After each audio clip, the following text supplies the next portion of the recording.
Tripura Info News Update ৩০ বছর পর হত্যা মামলার বিচার পেল মিতার পরিবার। হত্যাকারীকে যাবজ্জীবন কারাদণ্ডে দণ্ডিত করল আদালত। ১৯৯৬ সালের ২৫ সেপ্টেম্বর খোয়াই রতন দেববর্মার হাতে নির্মমভাবে খুন হয়েছিলেন মন্দাই এলাকার ছবিরানী দেববর্মা নামে ২০ বছরের যুবতী। এডিশনাল সেশন জাজ শ্রী মানবেন্দ্র দেববর্মা আসামি রতন দেববর্মাকে যাবজ্জীবন কারাদণ্ডে দণ্ডিত করেছেন।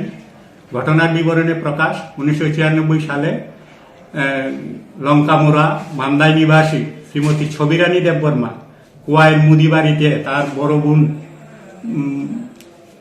বোনের বাড়িতে বেড়াতে আসে।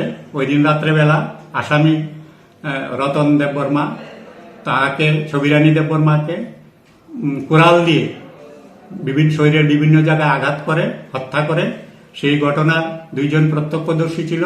পরের দিন ছবিরানী দেববর্মার বড় ভাই বিনয় দেববর্মা আসামির নাম দাম দিয়ে কোয়াই থানাতে মামলা করে এবং মামলার তদন্ত শুরু হয়। তদন্ত শেষে ১৯৯৮ সালে সেই মামলার চার্জশিট দেওয়া হয়।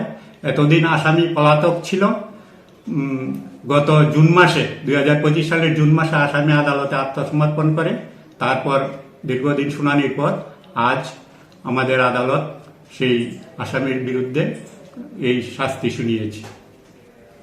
Subscribe to Tripura Info and press the bell icon so that you never miss any latest updates and news on Tripura.